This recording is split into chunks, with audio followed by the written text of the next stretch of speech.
ఈ రోజే డౌన్లోడ్ చేయండి. మీ ఫేవరెట్ షోస్ చూడండి.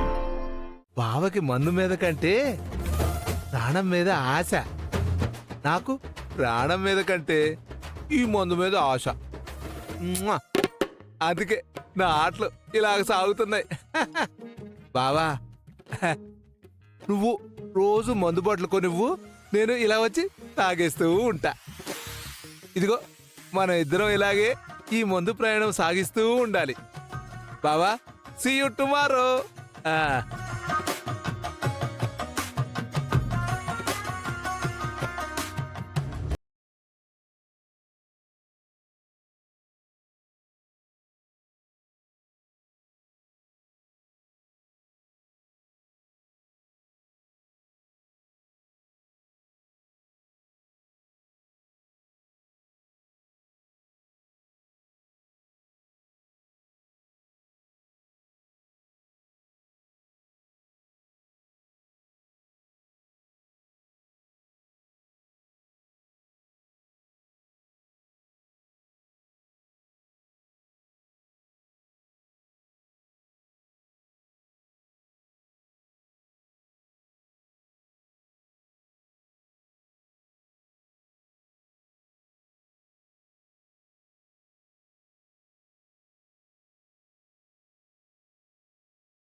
ఇంకెంతకాలం అలానే ఉంటారు?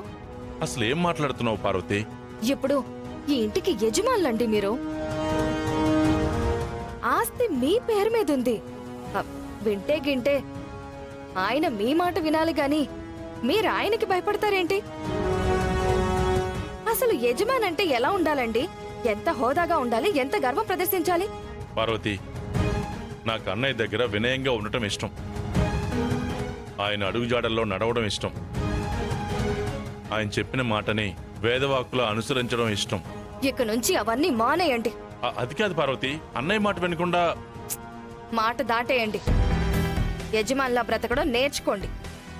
అసలు ఎలా చెప్తే నీకు అర్థం అవుతుంది పార్వతి? ఇదిగో ఇలా నెయ్యి వేసుకుని తింటే బాగుంటుంది. తినండి.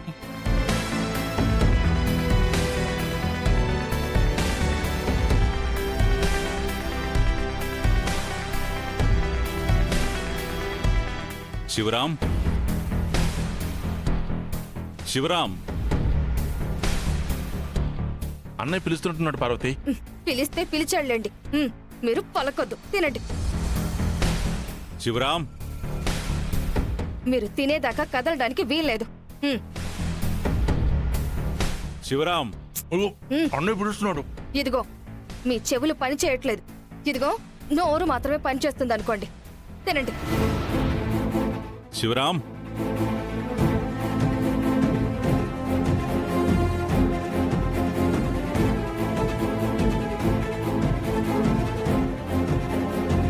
శివరాం, ఏమండి? ఛ! ఇంత కష్టపడి చేస్తే తినకుండా వెళ్ళిపోతారా? చెప్తాను, రానివ్వండి, చెప్తాను. అన్నయ్య, ఏదైనా పనిలో ఉన్నావా శివరాం? లేదన్నయ్య, చెప్పు, పర్లేదు. మన తూర్పు పొలంలో కోతలు కదరా, అక్కడికి వెళ్దాం పద. పని వాళ్ళని కోతల దగ్గర పెట్టాను కదన్నయ్య, వాళ్ళు చూసుకుంటారులే. పొలం మన తల్లి లాంటిదిరా. ఎంతమంది కూలీలున్నా కొడుకులుగా దగ్గరుండి చూసుకోవడం మన బాధ్యత. వెళదాం పద. అలాగే అన్నయ్య. జానకి, వెళ్ళొస్తాం. జాగ్రత్త అండి. శివయ్య,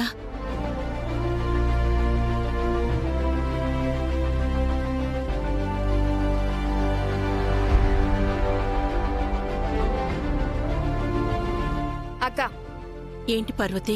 మా వారి గురించి మీ వారు ఏమనుకుంటున్నారు? ఇంతకు ముందులా మీకు కట్టు బానిస అనుకుంటున్నారా?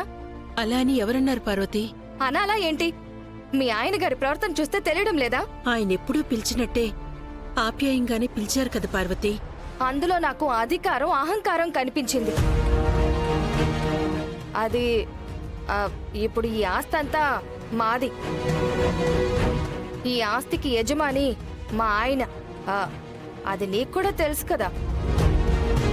కానీ అన్నయ్య పిలవగానే ముందు వెనక ఆలోచించకుండా నెల జీతానికి పనిచేసే కూలీలా మా ఆయన ఎలా వెళ్ళాడో చూసావా? పార్వతి, ఎన్నో ఏళ్లుగా వాళ్ళిద్దరూ అలాగే ఉన్నారు కదా. ఇంకా చెప్పాలంటే మనం కోడళ్లుగా ఈ ఇంట్లో అడుగు పెట్టే సమయానికే వాళ్ళ అనుబంధం అలా ఉంది. మధ్యలో మనం వచ్చి అలవాటు చేసుకోవాలి కానీ అనవసరమైన ఆలోచనలు పెట్టుకోకూడదు. నాకవన్నీ తెలీదక్కా. ఇక నుంచి పొలం పనైనా, చాకరీ పనైనా, చేతికాడు పనులైనా, పాలేరు పనులైనా మీ ఆయన చూసుకోవాలి. మా ఆయనతో గాడిద చాకరీ చేస్తే మాత్రం నేను ఒప్పుకోను. ఆగు పార్వతి, ఏంటి నోటికొచ్చినట్టు మాట్లాడుతున్నావు? ఆస్తి మీదని మీ ఆయనకి కూడా తెలుసు కదా. మరి ఆయన పిలిస్తే శివయ్య ఎందుకు వెళ్ళాడు?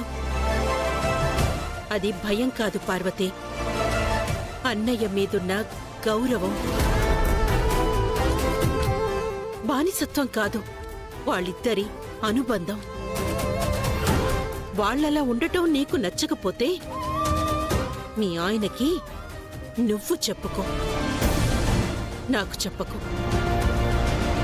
పేరుకే వాళ్ళిద్దరివి రెండు శరీరాలు కాని ఆత్మ ఒక్కటే. చిన్నప్పట్నుండి వాళ్ళు అలాగే ఉన్నారు. వాళ్ళని ఏ డబ్బు, ఏ ఆస్తి ఏమీ చెయ్యలేదు. అది గుర్తుపెట్టుకో నువ్వు. అర్థమైంది కదా?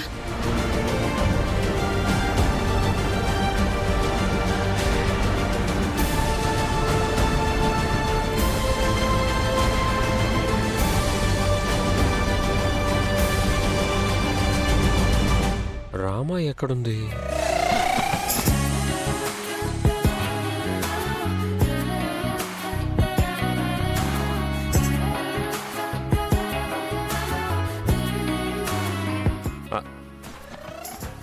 రామా, రామా షర్ట్ ఎక్కడుంది? బెడ్ పైన ఐరన్ చేసి పెట్టాను సార్.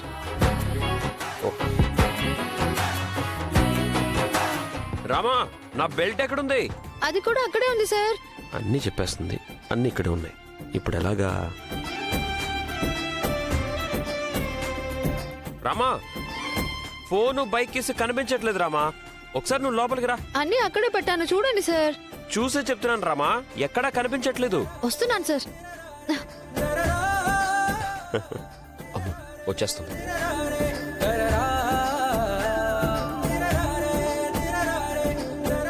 ఏంటి సార్ ఇక్కడే ఏవి ఇక్కడే ఇక్కడ పెట్టాను లేవు సార్. కదా?